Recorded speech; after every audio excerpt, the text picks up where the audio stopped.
Bonjour à tous et bienvenue à notre troisième jour de formation en Excel et Power BI pour les entreprises. Félicitations pour avoir atteint cette étape cruciale de notre parcours d'apprentissage. Aujourd'hui, nous allons plonger dans le monde fascinant du macro et du VBA. Le VBA veut dire Visual Basic for Applications. Deux outils puissants qui révolutionneront la façon dont vous travaillez avec Excel. Le macro dans Excel sont bien plus que des simples enregistrements d'actions. Elles représentent un moyen efficace d'automatiser des tâches fastidieuses et répétitives. Imaginez-vous en train de travailler sur un rapport mensuel qui nécessite de manipulation des données complexes à chaque fois. Avec le macro, vous pouvez enregistrer ces étapes une fois et les reproduire en un clic, vous faisant économiser un temps précis et réduisant les risques d'erreur. Le VBA, comme je l'ai dit tantôt, Visual Basic for Application, c'est un langage de programmation qui est intégré dans Excel. Le VBA va vous offrir une personnalisation avancée en vous permettant d'écrire du code pour créer des fonctionnalités sur mesure. Pensez-y comme un ensemble d'outils supplémentaires dans votre boîte à outils Excel.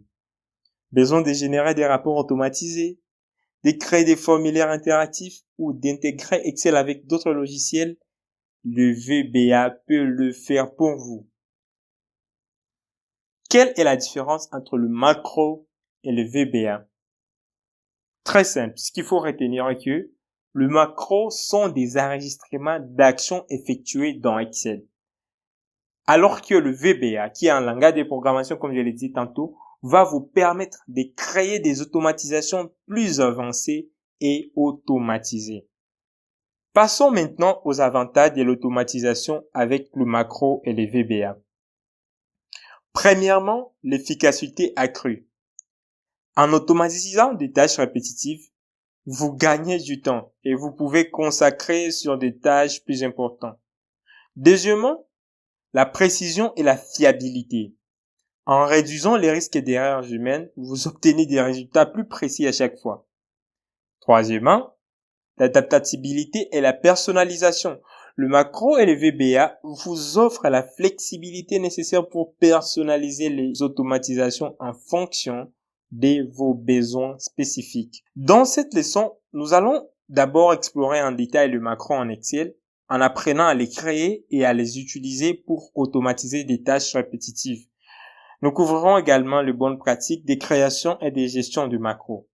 Ensuite, nous plongerons dans le monde du VBA en découvrant comment écrire du code pour créer des fonctionnalités personnalisées.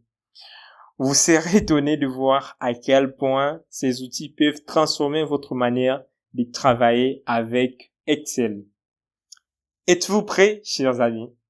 Si ce n'est pas encore fait, aimez, likez, partagez cette vidéo et même commentez, dites-nous ce que vous aviez déjà appris jusqu'à ces points et ça sera vraiment un grand plaisir d'apprendre de vous. N'oubliez pas, abonnez-vous à la chaîne pour ne pas rater les prochaines formations. Et sans plus tarder, allons à la découverte de ces deux outils. Et voilà, passons à la pratique. Nous allons commencer par parler de macro. Et comme je l'avais dit dans la partie introductive, les macros sont là pour nous aider à automatiser des tâches répétitives. Alors, ici, chaque mois, je reçois les noms du pays ainsi que le nom complet de la personne qui a effectué, par exemple, une vente. Et là, je dis le revenu. Et ça, je reçois cela chaque mois. Alors, je mets chaque fois que je mets mes données en forme, je sépare les noms et le pays et je crée par exemple un graphique ici. Et ce que je veux faire en janvier, ce sera la même chose que je fais en février, ce sera la même chose. Je peux avoir plusieurs tâches, plusieurs choses que je vais faire sur ces données. Et cela se répercutera aussi, ça sera en train de se faire pour chaque mois. Pour éviter de faire des tâches répétitives, je peux juste enregistrer les étapes que je vais faire ici et les appeler sur tous les autres mois. D'accord? Et pour ce faire, je vais aller dans le menu développeur et je vais cliquer sur macro. Si vous n'avez pas le menu développeur chez vous, cliquez n'importe où, disons dans le menu accueil, insertion, partout, n'importe où vous voulez. Vous faites juste bouton droit et puis vous allez cliquer sur personnaliser les ribans. Je clique sur personnaliser les ribans et il y a le menu développeur qui est là. Si ce n'est pas coché chez vous, vous le cochez. Ok, vous voyez, si je les décoche, tac, il vient de partir. Et si je fais encore bouton droit quelque part là-bas, personnaliser les ribans, je les coche et voilà, ok, il apparaît encore ici, d'accord? Alors, ce que je vais faire, je vais séparer mes pays et mes noms ici. Pour que je commence d'abord à enregistrer ma macro, je dois cliquer ici sur enregistrer une macro. D'accord? Et je vais la nommer par exemple forme, mise en forme. Quand vous nommez votre macro, il faut pas la donner des noms qui ont des espaces. Au lieu de mettre des espaces, vous pouvez mettre des traits de la barre de width comme ça, ok? Je vais cliquer sur OK et il va, vous voyez là, il commence déjà à enregistrer. Toutes les étapes que je vais faire, il va enregistrer. Je vais insérer une ligne ici, bouton droit, insérer une ligne. Je vais sélectionner mes données ici. Je peux sélectionner à la main libre, mais bon, je sélectionner avec les raccourcis clavier parce que ici dans les autres feuilles, je ne sais pas les données c'est limite où, ok? Je vais faire CTRL, enfoncer SHIFT et la touche de direction vers le bas et je vais aller ici dans données. Je vais cliquer sur convertir et puis je vais cliquer sur suivant. Et les délimiteurs, ici dans autre, je vais mettre les traits d'union. Et là, je vais cliquer sur terminer. Et vous voyez, il vient de mettre ici le pays. Et ici, il vient de mettre le nom complet. Ici, donc, je peux écrire pays. Et ici, je peux écrire nom complet. Et voilà. Alors, je vais mettre toutes mes données sous forme d'un tableau. Je vais sélectionner, cliquer ici dans pays. Je fais CTRL-SHIFT vers la touche de bas, CTRL-SHIFT vers la droite. Je viens ici dans accueil, je mets toute le bordure. Je peux double-cliquer ici. Je vais faire encore quoi? Je vais sélectionner d'ici jusqu'ici. Donc, je sélectionne le pays. Jusqu'ici sur revenu, je mets en gras. Je mets la couleur bleue et là, je mets la couleur blanche. Ok, je peux choisir là la couleur bleue et la couleur blanche ici. Et puis, je vais faire quoi d'autre? Je vais sélectionner ici là où il y a un nom. CTRL SHIFT en français, je sélectionne toutes les lignes. CTRL SHIFT en français. Vers la droite, je sélectionne le revenu. Alors, je vais venir ici dans Insertion et je vais prendre histogramme. Histogramme, je vais mettre un graphique. Et c'est graphique qui va s'afficher. Je vais essayer de l'agrandir. Je clique là, jusque là, et puis je peux agrandir ça jusqu'ici à la colonne N. Je pense comme ça va. Et là, je peux un peu réduire pour que ce soit plus joli. Et je clique là dans pays. Et là, je viens de faire une mise en forme sur mes données. Je viens de séparer le pays et les noms complets. Et je viens d'insérer un graphique. Et tout ceci, rappelez-vous les amis, ça s'est enregistré. Ok? J'arrête alors la macro. Donc, tout ce que je vais faire par la suite ne sera pas enregistré. D'accord? Alors, toutes les étapes que j'ai fait ont été enregistrées. Je peux venir ici alors dans février. Ici, on a les données qui sont plus nombreuses. Là, ici, on avait 15, mais ici, on a 20. Essayons d'appeler cette macro et voyons si elle va faire la même chose qu'elle a fait ailleurs. Je vais cliquer ici sur macro. Je vais cliquer sur mise en forme et je vais cliquer sur exécuter. Et remarquez, les amis, elle vient de exécuter tout ce qui a été fait là. OK? Elle vient de mettre en forme, elle met tout en forme, elle crée un graphique. Si je viens encore ici dans Mars et que je viens ici dans macro et je clique sur exécuter, je peux cliquer ici sur fin et vous voyez que tout est là. D'accord? Au lieu que chaque fois que j'appelle la macro, je peux juste créer un bouton. Je pourrais créer un bouton, je ne sais pas où, même ici. Je vais créer un bouton. Je viens ici toujours dans développeur. Je clique là-dessus. J'ai sur insérer, je prends un bouton et je vais dessiner un bouton quelconque là et je vais l'affecter cette macro de mise en forme et je vais cliquer sur OK. Voilà, laisse-moi glisser ce bouton ici en bas et là je vais l'appeler, j'efface tout ce qui est là, je l'appelle mise en forme. OK. Si je peux copier ces boutons, je peux faire copier. Je viens ici coller CTRL V, CTRL V.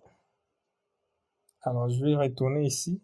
Je clique à côté. Si je clique dessus une seule fois, je clique sur fin et tout est là. Il suffit que je clique une seule fois, je clique sur fin et tout est là.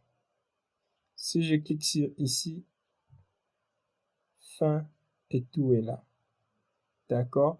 Je pense que vous comprenez, vous voyez comment le macro s'effectue. Et puis, je peux aussi venir ici dans macro et cliquer sur pas à pas détaillé pour voir quels sont les codes qui ont été générés pour faire cette macro. Ici, il y a SAB. La macro s'appelle mise en forme. Elle fait quoi? Elle sélectionne toute la colonne B. OK? Et puis, elle sélectionne ici, il y a Insert. Il y a Selection Insert Shift X to right. Donc, j'ai appuyé sur la touche Shift vers la droite et puis j'ai copié jusqu'en bas. Toutes les étapes que j'ai fait, elles ont été traduites en code. Et ici, nous sommes dans Microsoft Visual Basic pour application. Donc, c'est ça le VBA. Les codes que vous voyez ici, c'est ce qu'on appelle le VBA. Je vais juste cliquer ici sur fermer. OK. Et là, je peux voir tous mes données sont bien faites. Un exemple qui va être plus concret et vous aider peut-être à comprendre si vous n'avez pas compris. Je fais CTRL N pour créer un nouveau classeur. Et disons ici, vous avez par exemple un dashboard. On a déjà fait un dashboard. Dashboard, un tableau de bord. Hein. C'est ce qu'on appelle dashboard en anglais. Et ici, nous avons besoin d'insérer chaque fois le nom du client, le nom du client, son adresse, son numéro de téléphone et son adresse mail. Et puis, je peux mettre ça un peu en forme comme ça.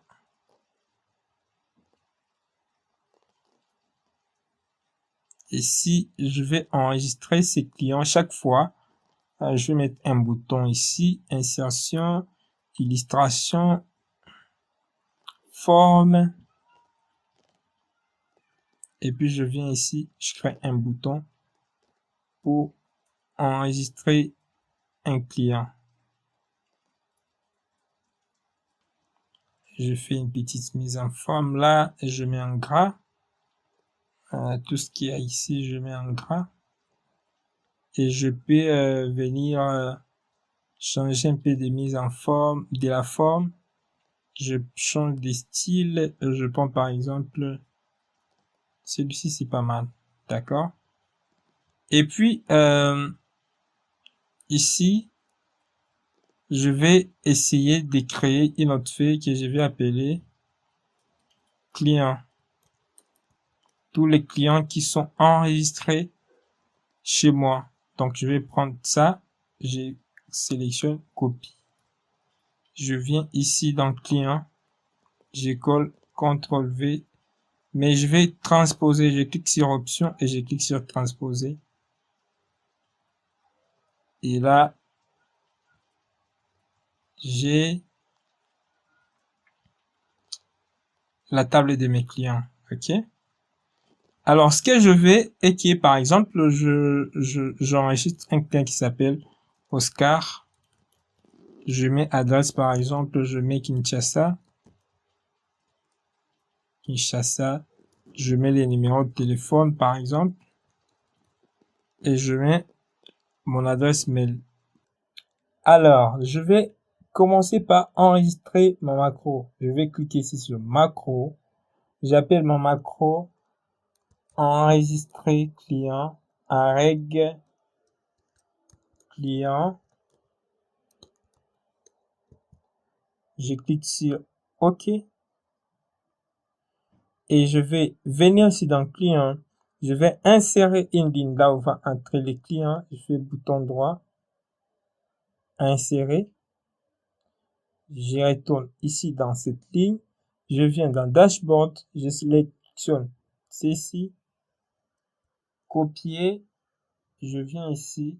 Je clique sur CTRL V coller. Mais je vais faire quoi? Je vais faire bouton droit. Transformer. Et je vais mon curseur encore là. Je vais retourner ici et je vais effacer ce qu'il y a là et je vais retourner là. Et puis je vais arrêter. Alors je vais assigner à ce bouton la macro que je viens de créer. Je vais faire juste bouton droit sur la macro. Je vais cliquer sur affecter une macro. Bouton droit sur la forme, vous voulez dire. Et puis je vais cliquer sur un règle client et puis je clique sur OK. Dorénavant, si je mets ici par exemple Ornella, je mets Goma, je mets email x y z @mail.com et puis je mets le numéro de téléphone. Oh, je viens de mettre ici, je dois mettre le numéro de téléphone. Et ici, je dois mettre l'email xyz@gmail.com. Et une fois que j'appuie sur la touche enregistrer, vous allez voir que ça s'est enregistré ici. Il suffit que j'ajoute une autre personne. Par exemple, personne 3. Elle habite à l'adresse 3. Et puis, si je clique sur enregistrer, le processus de copier-coller manuellement, je l'ai fait plus parce que je l'ai déjà fait une seule fois et puis j'ai affecté à cette forme une macro et c'est ce qui me permet facilement de pouvoir enregistrer mes clients directement ici au lieu de venir les taper manuellement chaque fois. Donc là, je n'aurai qu'à taper le nom, l'adresse et l'email du client. En cliquant sur enregistrer, ça s'enregistre automatiquement. J'espère que vous apprenez comment se fait l'enregistrement d'une macro. Vous avez votre modèle, vous cliquez sur enregistrer, vous commencez à enregistrer, quand vous finissez, vous arrêtez. Et puis là, vous pouvez affecter à une forme, à un élément, vous pouvez appeler votre macro comme vous voulez.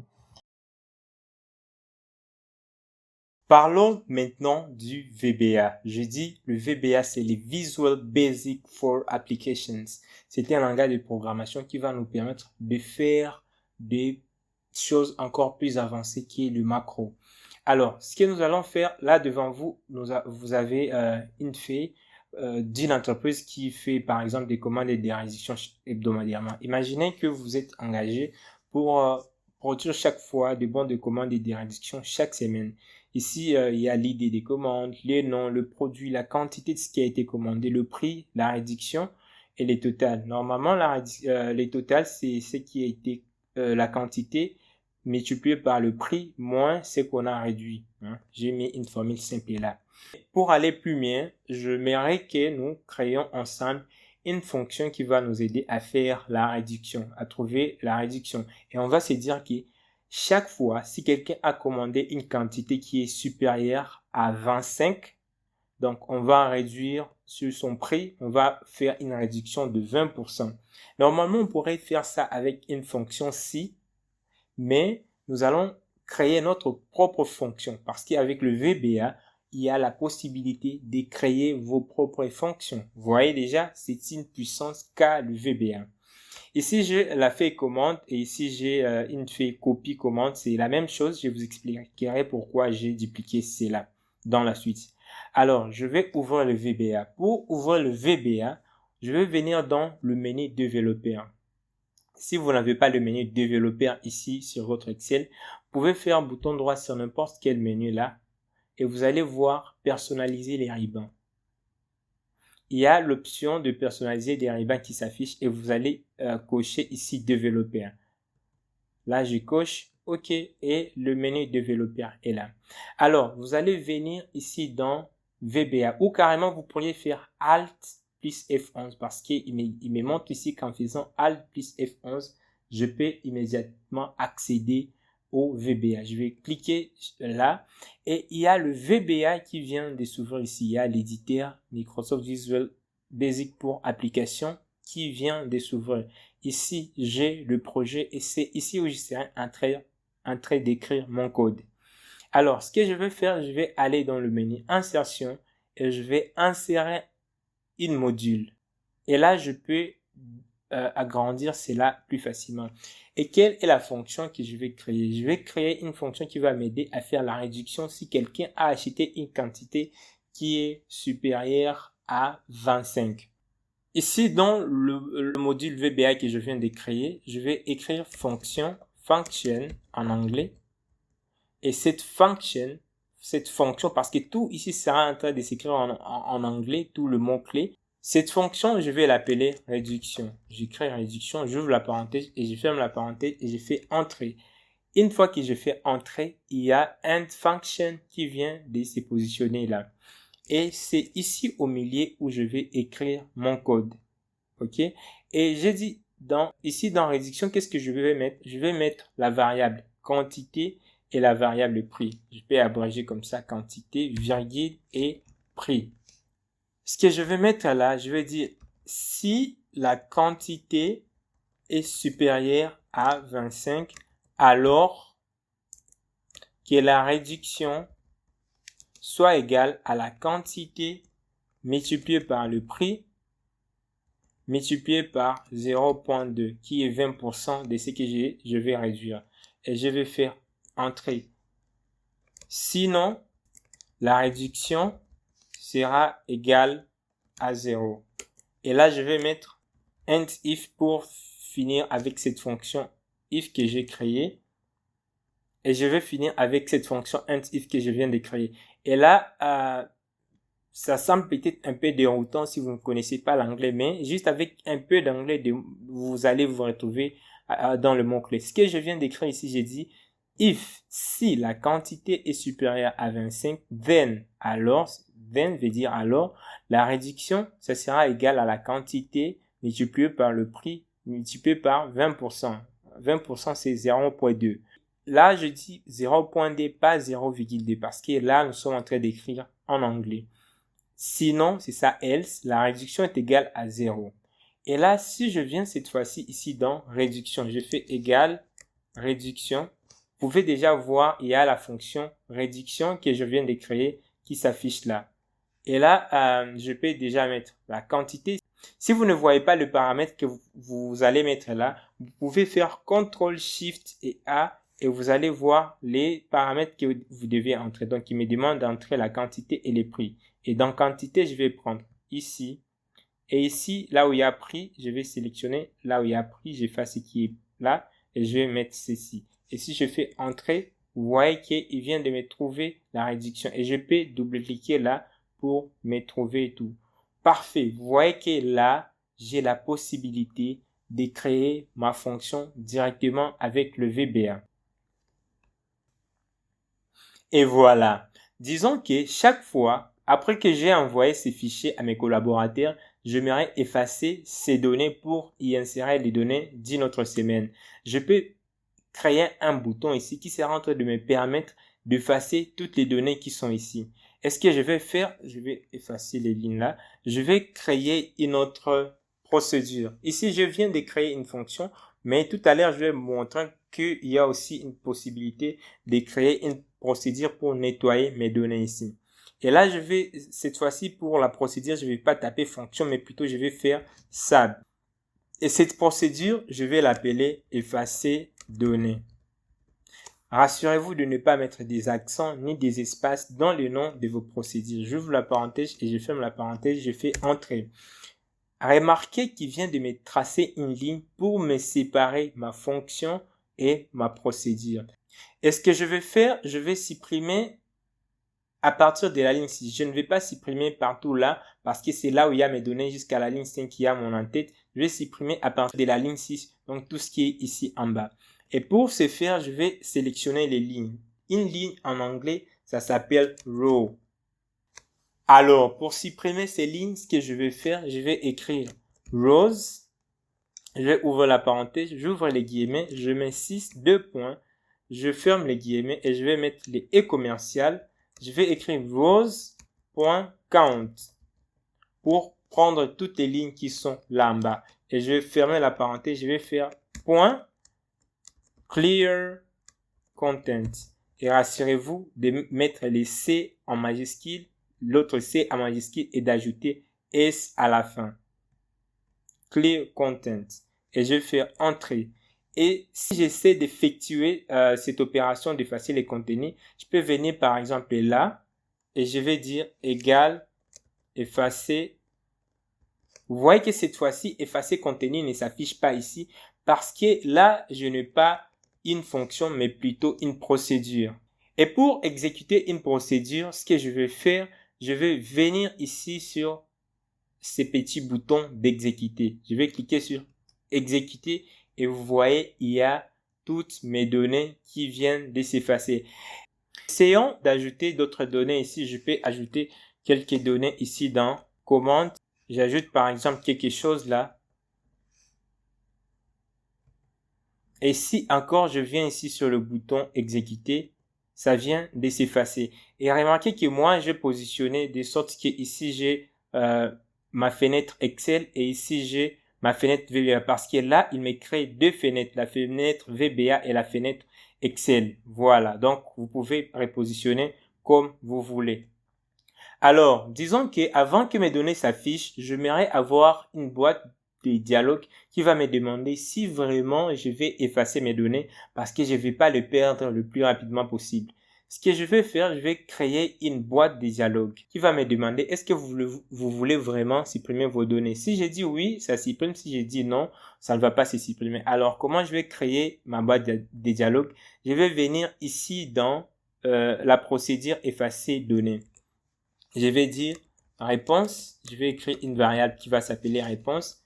Et cette variable va être égale à msg box. Et entre guillemets, je vais mettre voulez-vous. Je vais mettre voulez-vous vraiment effacer. Je ferme les guillemets. J'ouvre la parenthèse et je vais ajouter VB yes ou non. Voilà, je double-clique dessus. Je ferme la parenthèse. Je peux agrandir ça pour que vous voyez tout convenablement. Et je peux glisser ici. Je fais entrer. Et là, cette fois-ci, si j'exécute, vous voyez qu'il y a une boîte de dialogue qui s'affiche. Je vais cliquer oui. Essayons de mettre quelque chose là. Je mets par exemple quelque chose et la quantité, par exemple. Si j'exécute là, ça vient de s'effacer alors que j'ai cliqué sur non. Je peux ajouter ici dans ma procédure un code qui veut dire si vous savez déjà que c'est if, si la réponse est égale à VB yes, alors que ça exécute ces codes ici, que ça exécute les codes que j'ai tapés là. Sinon, qui veut dire else, que ça quitte, que ça excite les sables. Ce que je viens d'écrire ici, si la réponse est égale à yes, si j'ai cliqué sur oui, alors que ça exécute ceci. Dans les cas contraires, que ça puisse quitter de cette procédure. Et là, je vais mettre mon end sub. Donc, en écrivant juste ces codes, voyons ce que ça va faire. Mais avant de l'exécuter, essayons d'ajouter quelques données là-bas encore. J'exécute ici. Et là, il vient de m'écrire une erreur parce que je n'ai pas fini mon end. J'ai pas fini mon end if. J'ai resté encore. Voilà. Donc, je vais cette fois-ci cliquer sur non. Vous voyez que ça n'efface pas. Donc, j'avais oublié juste ça. C'est pourquoi il a mis cette erreur. Encore, je vais réessayer. Cette fois-ci, si je clique sur oui. Et voilà, tout est effacé complètement. Et voilà. Comprenez donc que vous pouvez faire beaucoup de choses avec VBA.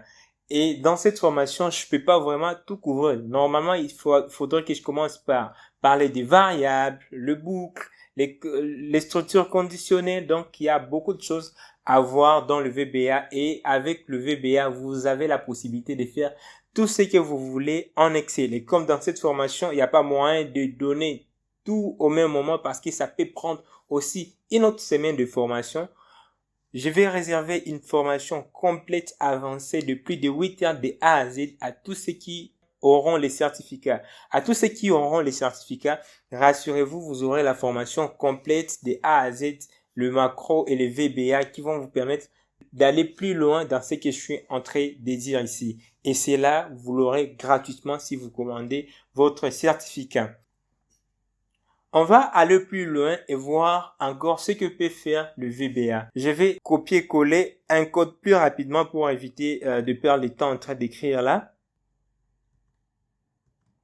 Et voilà, je viens de mettre un petit code ici. Je vais vous expliquer ce que ça fait. Cette procédure, ça s'appelle envoi mail.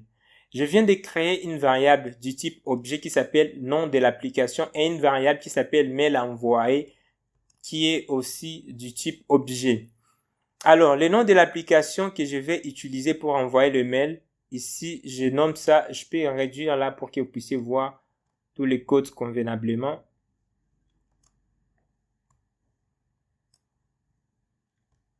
Voilà, j'espère comme ça que vous voyez convenablement.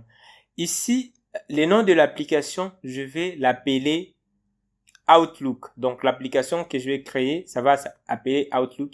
Et les mails que je vais envoyer, je vais l'envoyer avec Outlook. Dans With, le mail à envoyer, l'objet, je vais mettre l'objet, par exemple, je vais mettre n'importe quelle adresse mail. Je mets, par exemple, oscar@gmail.com. Donc, je vais envoyer à oscar@gmail.com. Et le sujet, ça sera, par exemple, fichier Excel travail. Je peux ajouter là le fichier d'Excel que je viens de faire là tout à l'heure. Je vais envoyer ces fichiers ici. Ici, je vais mettre le message que je vais afficher dans le mail. Par exemple, message là-bas. Là, dans body, je mets tout ceci. Et dans attachment, je vais envoyer cette feuille, this workbook. Je vais l'envoyer avec ces noms. Et là, je vais ajouter nothing. Et là, je vais mettre nothing. Donc, en faisant juste, en écrivant ces codes, ça va me permettre d'envoyer ces fichiers en mail en utilisant Outlook à l'adresse mail que je mets là. Je vais exécuter et bam, il y a Outlook qui vient de s'afficher. Vous voyez le nom du fichier est là, fichier Excel travail que je mets là-bas. La personne à qui j'envoie, c'est la personne que je mets ici.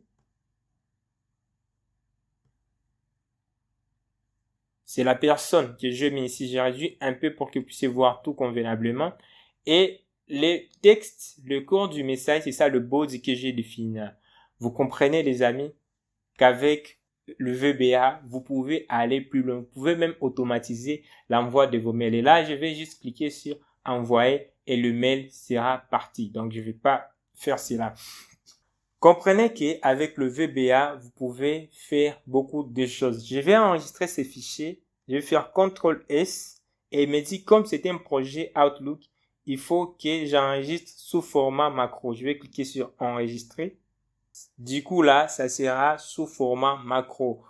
Et voilà, vous venez d'apprendre comment utiliser le macro. Alors, le TP, ça va consister à quoi? Ça va consister à me renvoyer ces fichiers en ayant mis juste ces codes ici. Vous allez mettre ici dans réduction.